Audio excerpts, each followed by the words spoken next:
Okay, so let's move on to problems 3 and 4 here.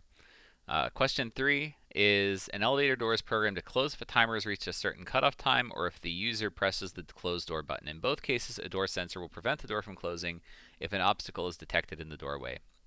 We're going to let t equal 1 indicate that the timer has reached the cutoff time, d equals 1 indicate the user has pressed the close door button, and s equals 1 indicate that there's an obstacle.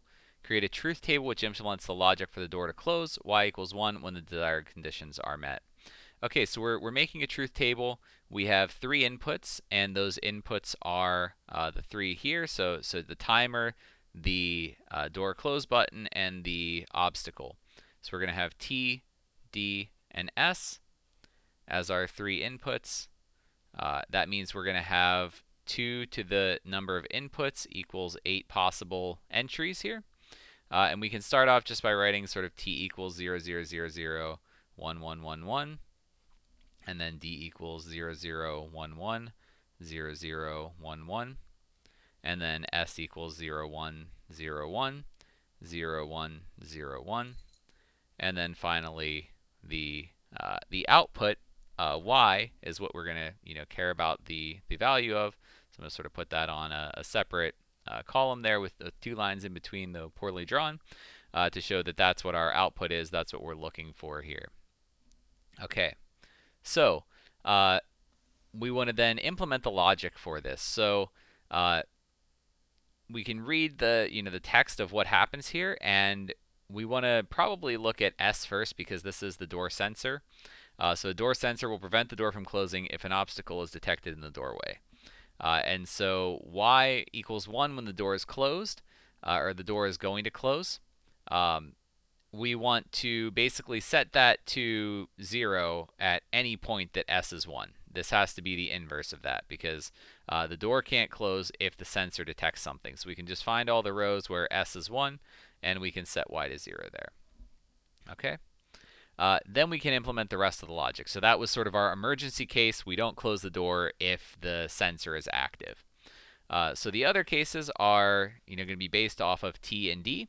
If the sensor doesn't detect anything, which are the remaining cases we have here, then it's allowed to close the door, but we need at least one of these inputs to be true.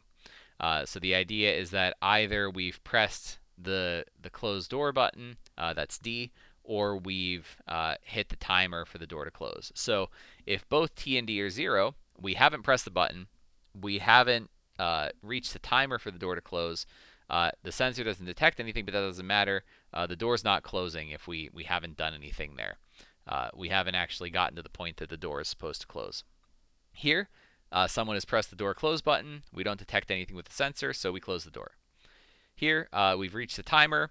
No one's pressed the close button, but again, we don't detect anything with the sensor, so we close the door. And here, both the timer has been reached and someone is, jamming the door close button, as often happens, and we close the door because there's nothing in the sensor.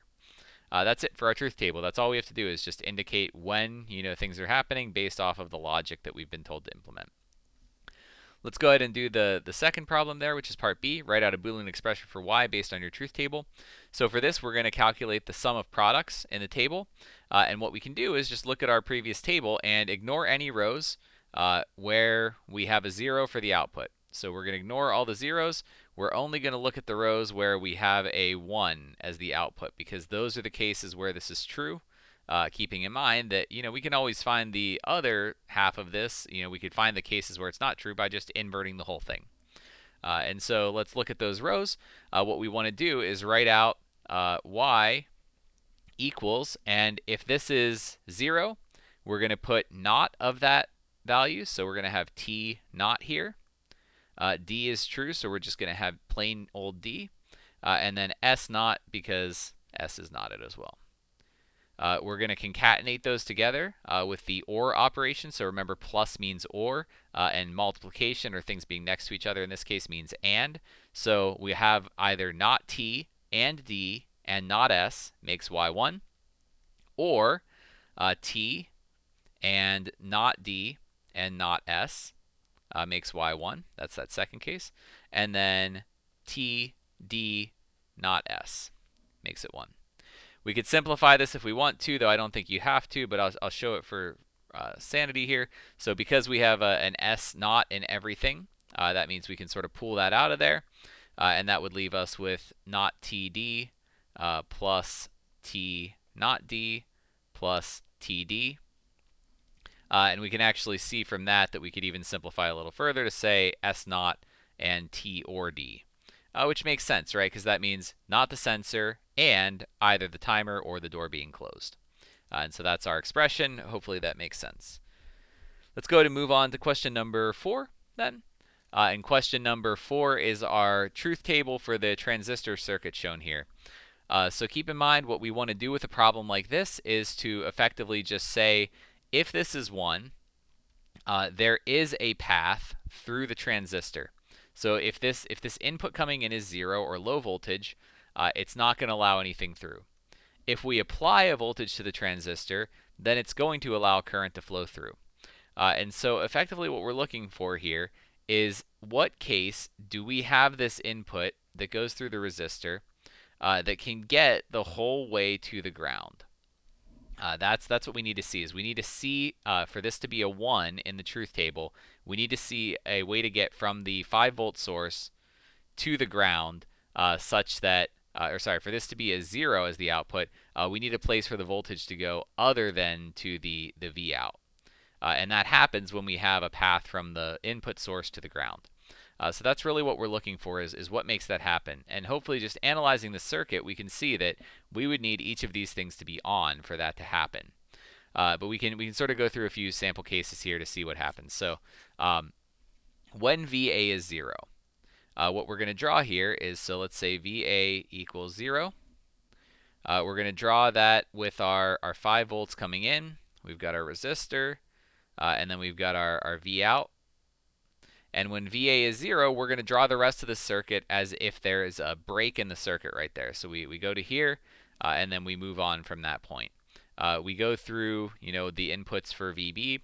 So even just not even considering that something's happening, we could, have the transistors showing there, for VB, and we could have the same thing for VC, and then we get to the ground eventually down here.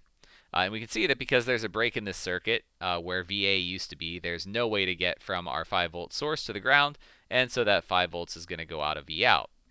And that means anywhere that VA is 0, V out is going to be 1, because we're going to have a voltage coming out of that V out, right? It doesn't have anywhere else to go, so it goes here. Same idea is going to apply to VB. Now we can leave, let's assume that VA is on. So now we've got our 5 volts coming in. We go through the resistor. We go through that VA input where we set the transistor up, and we're going to just replace that with a wire, assuming that allows the current to flow through. We've got our V out still. Now we get to VB. So where VB is, now we just draw a gap in the circuit. We have VC, but really no matter what VC is, again, we're not going to be able to get to that ground. And so again, it's going to flow from that 5 volt to V out. And so wherever VB is off, we're also going to have 1s. And that's these two here. So then VC, same basic idea. We have our 5 volts coming in. We've got our resistor. We've got VA is now a line. VB is now a line. But VC is still going to be a gap in the circuit that we can't get to our ground. And so everything just goes out of V out again.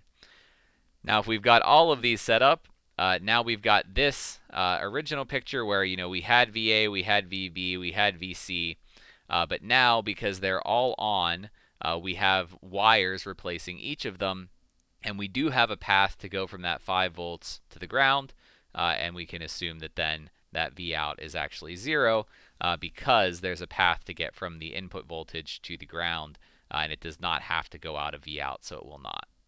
Okay, so that's it for that problem. Hopefully that helps.